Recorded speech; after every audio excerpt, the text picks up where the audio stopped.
অংকলক দেৱৰীক্ষী দেৱৰীক্ষী সীতাৰাই কৈছে দুখন দিন বুলি আৰু তুমি অন্ধ বুলি কান্দিছা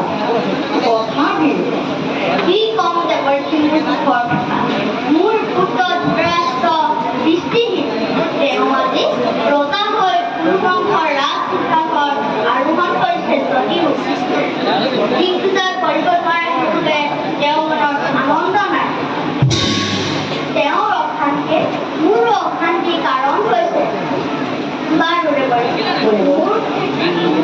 পুত্ৰ ধৃতৰাষ্ট্ৰই দৃষ্টি লাভ কৰিব পৰা কোনো উপায় নাইনে সাধাৰণভাৱে অন্ধৰে দৃষ্টি লাভ কৰাৰ কোনো উপায় নাই তথাপিও ধৃতৰাষ্ট্ৰ যদি নাৰায়ণক সুস্থ কৰি ভয় লাভ কৰিব পাৰে হয়তো ধৃতৰাষ্ট্ৰই দৃষ্টি লাভ কৰিবও পাৰে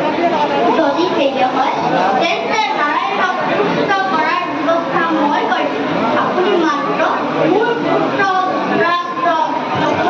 সমস্যাৰ বাট দেখুৱাই মাকক অনুৰোধ কৰক এইটো আমি পৰম আনন্দৰে সম্পাদনা কৰোঁ